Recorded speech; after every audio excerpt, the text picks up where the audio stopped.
Hello survivors, and welcome to another video. In today's video we are in the middle of a run because I want to show you the brand new S tier meta build. There are actually a couple of them or different variations. The skills aren't necessarily what matter. What matters is the upgrades or the synergies the skills provide you with. So before we get into the run, or while we're doing the run, we are going to actually speak about the skills, and we're going to see why it is that we go for these skills or these synergies and what it is that they do for us. So first things first, before we go through the portal and continue, let's go through our runes. The first and most, or some of the most important ones, is going to be endless refill. That's so every time we go through the portal we get more locks as well as more rerolls, because we do want to reroll to try and get these synergy upgrades. The next thing is unconventional starts, because we started with the barbarian. With his third weapon, we aren't using any of his weapon skills, so unconventional start allows us to start with one of the damaging skills that we actually want to play with. Next, we use Slam Mastery, which gives us whirling defense as well as frozen warhammer. Depending on the build that you are going to be playing, you don't necessarily need these two skills. Whirling defense is fantastic because it gives you prowess and resilience, but well, it also gives you a lot of unhit effect, but again it depends on which build you are going for. This isn't necessarily necessary for the other variations. Skill wise, I mean the rest of the runes, we've got multicast mastery, synergetic, which is the bread and butter for the new meta progression or the new meta tier.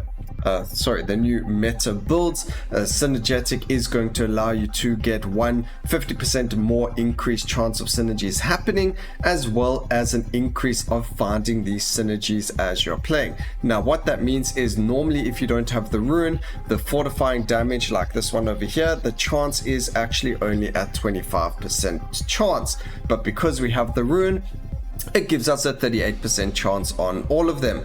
This chance is also increased for things like the hypothermia, for the disarray, for absolutely anything. It increases the chances of those synergies happening. So really strong. I don't actually think it affects the disarray and things like that, but you know, the most important thing for it is for these ones over here to increase the chance from 25% chance to 38% chance. Next, we got multicast mastery, like we mentioned, improved repertory, so we can have 7 skills. And then we're playing with War Tank, and that is because we get a lot of Bulwark, which is block power, and that means that whenever we get that, we are going to be blocking like there is absolutely no tomorrow. Now, something funny is, as you can see, our movement speed over there is in a -5. Look how slow we are moving.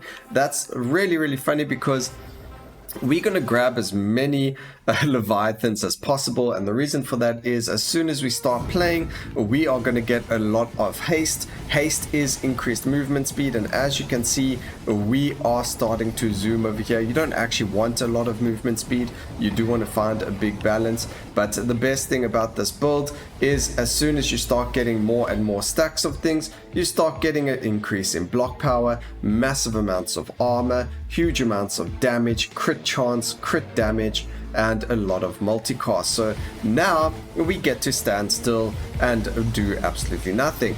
We do need a little bit. I would be happier with about 2% more block before we try and block the void presence, getting to at least 92-93%, so that you are guaranteed to block it. But otherwise, as you can see, we're pretty safe. Now let's talk about the skills and why we use them.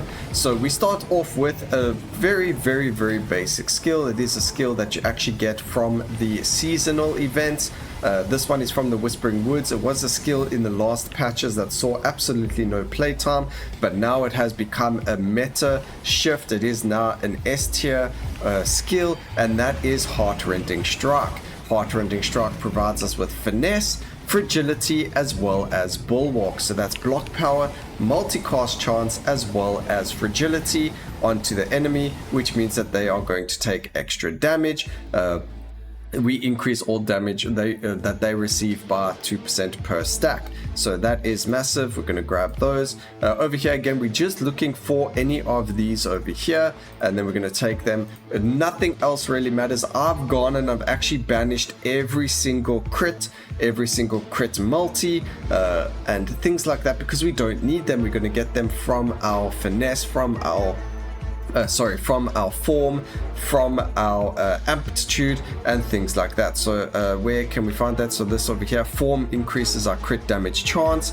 Amplitude, if I can find it, where is it? We do have it somewhere over here. Aptitude increases our crit damage itself, the multiplier, and things like that. So I went and I got rid of all of that, and all I'm doing is taking the skill chains, the health, the armor, the block chance, and anything for our frozen warhammer to make it stronger. Now I don't have any more banishes left. I did use them all, but it doesn't really matter too much. Again, we're just going to be picking up all of the damage nodes that are rare. Even some magnetics help as well to keep up with the XP curve, which by the way did get fixed in the most recent patch, or when the New Beginning revisited the update. So now that is brand new and out again. So the XP, as you can see, we're already level 200 in 25 minutes, which is fantastic, and then that's going to be huge. But I digress. We've actually moved away off of where we were supposed to be going, and that is speaking about the skills. Sorry about that. So let's carry on with the skills. The first one was Heartrending Strike. We spoke about that. Next is Scent of Blood. As you know, in the S tier builds or the meta builds, we use a Scent of Blood. Scent of Blood now scales off of the amount of finesse stacks you have, but you do need to invest a lot more into Scent of Blood for it to feel really good now. The other option is to completely ignore Scent of Blood and just grab yourself another skill that's going to provide you with finesse, like your double strike or something like that, and that's going to give you even more bulwark. It gives you debilitated and then also more finesse. But just for the sake of this, just for, you know, that nostalgic feeling, and because, you know, you can't beat Scent of Blood, we are using it. It's just really, really good. Next we have Earth Shield, which provides us with resilience, which is armor power. It also provides us with healing. So before we used to use exorcism or smart, depending on what you wanted to play with. Now we can use Earth Shield. If you are playing this on another character, like let's say your Paladin, on the Paladin you use Hammer of Justice, which gives you a finesse as well as purity instead of your shield, and that is going to allow you to heal. The Paladin also has a chance to to get purity stacks on hit because of his passive skill tree, where I believe the Barbarian is finesse on hit because of his skill tree. So there are those differences depending on the characters you pick. Alright, next we got Sharp Spear. Sharp Spear is just a filler to give us form and haste. You can use any other skill that's going to provide you with haste. You don't need the form necessarily, because On Guard is going to give you that. So you do need a skill that's going to give you haste, because then once you have your form to haste, you do need another skill that's then going to provide you haste to finesse, because that's how the synergies work. But we'll get into that once we've finished over all the skills. So we need a skill that provides us with haste. In this case I used Sharp Spear. You can use Quick Strike as well, which is available on the Barbarian, and Quick Strike is going to go and provide you with more damage multiplier based on your movement speed, which as you can see is ridiculously high. Next we're going to go and move on to Whirling Defense. This provides us with prowess, resilience, as well as brutal, and the one important thing is it's going to cause a lot of damage every second, and in this case we need it because of Frozen Warhammer, which is our damaging skill. It deals 400 damage per stack of slow on the enemies, and Whirling Defense is going to apply the most amount of slow as possible onto the enemies. So that's why we grab that. We're going to grab as many stacks of potency onto our character as much as possible. So over here we don't need anything. We're just going to re-roll a bit, try and get ourselves, oops, we should have taken the damage over there. We'll grab the damage there, damage over there. That's beautiful. Area of effect is also really good over there, and we can just grab a nice magnetic because it's rare. Laugh is good. A cast frequency we still need, so that's fine. We'll go and grab those. We no longer need it, so we go and grab the damage. So now we're in a very good spot. On from whirling defense, we then move on to on guard, which provides us with form, bulwark, as well as exposed. And then we grab ourselves frozen warhammer, which provides us with prowess, RC veins, and deals the most amount of damage based on the amount of slow stacks that you get. Now, when I spoke about the different variations of builds, and just before we get into that, actually, when you are playing this, once you get Frozen Warhammer, you start to unlock upgrades like us on hit, so slow on hit, and then once you get slow on hit, you start getting hypothermia, you start unlocking slow applied on crit, and things, then hypothermia to disarray. Once you get that, then you start unlocking disarray on hit, and then you stack quite a lot of those, and you'll be in a very good spot. Now, the more disarray on hits that we get, the more the disarray damage is going to be increased, so you do want to actually go and stack these. So our crits now apply disarray. That's fantastic. So over here, as you can see, the damage gets increased from 32% to 35%, but we also get a negative damage. Doesn't really matter, we want that. We also go for the skill chains to increase the most amount of damage and get that going crazy.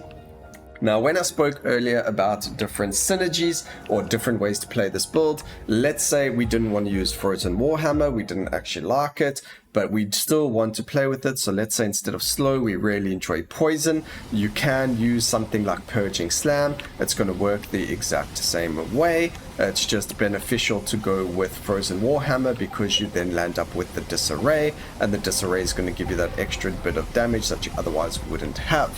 So Disarray is very, very strong. That's why we recommend Frozen Warhammer. But let's say you didn't like it and you wanted to play with poison, you're then going to get yourself Purging Slam, which is going to work the same way. As soon as you pick up Purging Slam, you're then going to land up getting yourself the poison on hits. The only thing with Purging Slam is it is only damage, where Frozen Warhammer again provides you with RC veins as well as prowess, and you don't have to really rely on getting amplitude to prowess. However, even though you're getting all those juicy prowess stacks, they really don't I mean, personally to me, don't feel like they make that much of a difference. Now, you don't actually want to pick up a lot of those. You don't want to pick up the Disarray to bleed, and you only need about 1 or 2 of the hypothermias as well, but since it increases the Disarray damage, I grab it anyway, just because I can.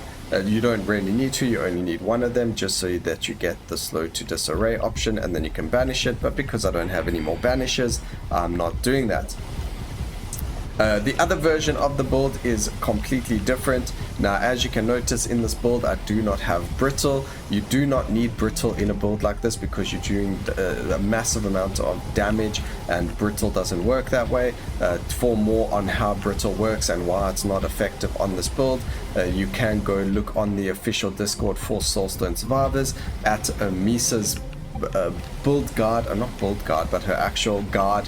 It's called the Survival's Guide, or just the guide to a survivor. It speaks about absolutely every single mechanic in the game, and it is a very, very good guide to go and read, just so you can learn about how all the mathematical equations in the game work and things like that. So speaking about Misa, this is a build thanks to her as well. Puts a lot of effort into finding all of these wonderful things and then shares it with all of us, and her knowledge on the game is just amazing. I'm surprised she doesn't work for Soulstone survivors just yet in terms of finding ways to break the game because of the amount of effort she puts into, like, the guides and finding all of these things for the rest of us. So Misa, thank you so much for this. Everyone, she does have a YouTube channel as well, so you can go and have a look at that if you want. I will link it down in the description as well, or in the description.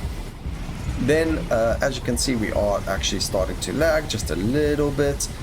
Not so much of a problem. We can do things like get rid of health bars, get rid of the negative effect icons. The only problem is the negative effect icons do get rid of the buffs on your screen as well, so you don't necessarily know how many stacks of things you've got. which doesn't really matter because as you can see, you could just push exit and it's going to show you all of your stats.